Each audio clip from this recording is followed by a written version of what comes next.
Puji Tuhan, selamat pagi, selamat kembali kita berjumpa di dalam kasih Tuhan Yesus Kristus. Pagi hari ini sebelum kita mendengar firman Tuhan, mari kita tundukkan kepala dan kita berdoa bersama-sama. Bapa yang baik, kembali kami bersyukur saat pagi hari ini buat segala kebaikan dan kasih karunia-Mu dalam hidup kami.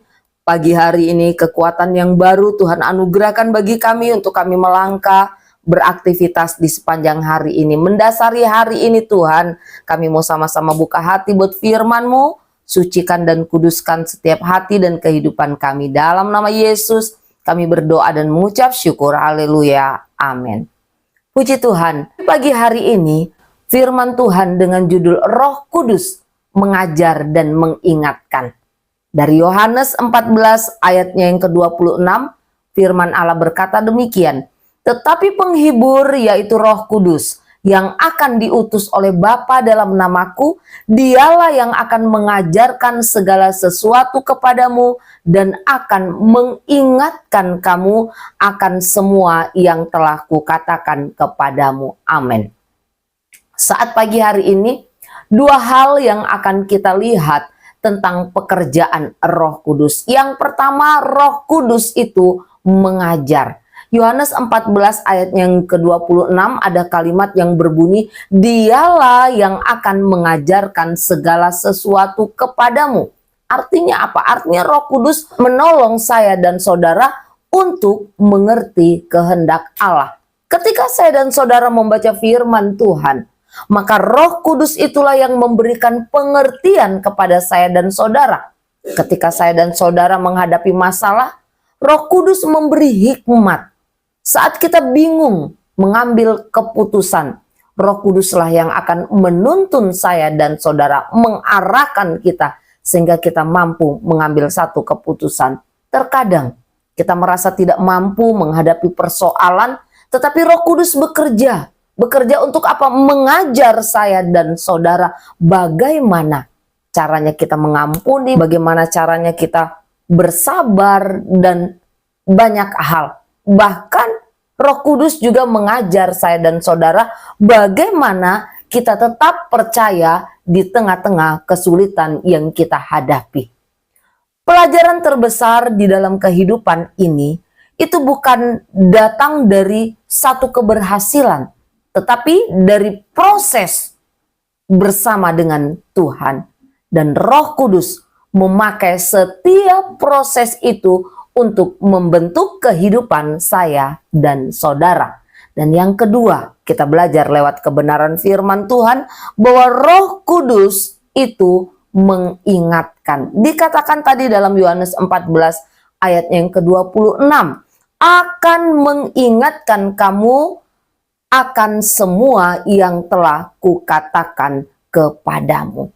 Jadi Roh Kudus itu bukan hanya mengajar, tetapi Roh Kudus juga mengingatkan. Ketika saya dan saudara lemah, Roh Kudus mengingatkan saya dan saudara tentang janji Tuhan yang memberi kekuatan.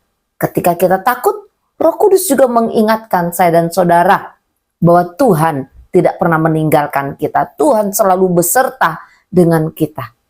Dan pada saat kita hampir menyerah, ada Roh Kudus yang mengingatkan kita bahwa Tuhan tidak pernah melupakan dan mengabaikan saya dan saudara.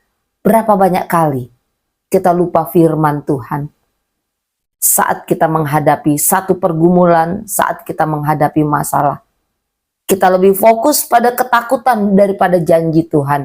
Tetapi ketika ada Roh Kudus di dalam kehidupan kita, Roh Kudus itu bekerja di dalam hati kita untuk mengingatkan saya dan saudara kembali tentang kebenaran firman Tuhan. Mungkin ketika kita sedih, tiba-tiba muncul ayat firman Tuhan yang pernah kita dengar, yang pernah kita baca, ya. Mungkin saat hati kita kecewa, ya. Roh Kudus mengingatkan lewat apa? Kebenaran firman-Nya yang mungkin bertahun-tahun yang lalu pernah kita dengar dan kita baca. Karena itu penting bagi saya dan saudara untuk terus membaca dan menyimpan firman Tuhan itu di dalam hati kita, sebab Roh Kudus akan memakai firman itu untuk menguatkan dan menuntun kita tepat pada waktunya. Patutlah kita bersyukur sebab kita tidak berjalan seorang diri di dunia ini. Roh Kudus hadir sebagai penolong. Ia mengajarkan kepada saya dan saudara jalan yang harus kita tempuh. Dan dia mengingatkan saya dan saudara tentang firman-Nya. Sebab mari tetap dekat dengan Tuhan dan miliki kepekaan terhadap suaranya. Amin. Mari kita berdoa. Bapa yang baik, terima kasih buat kebenaran firman-Mu yang kembali datang di dalam setiap kehidupan kami. Biarlah Bapa yang baik, firman Allah ini tidak berlalu dengan sia-sia. Kami boleh bersyukur, kami punya Roh Kudus yang mengajar dan mengingatkan kami tentang segala sesuatu. Terima kasih banyak Bapa, pimpin hari kami. Ya Tuhan, tolong kami, berkati segala hal yang akan kami kerjakan. Buat berhasil supaya nama Allah dipermuliakan. Ampuni setiap salah dan dosa kami. Dalam nama Yesus kami berdoa dan mengucap syukur. Haleluya. Amin. Puji Tuhan, selamat pagi dan Tuhan memberkati kita semua.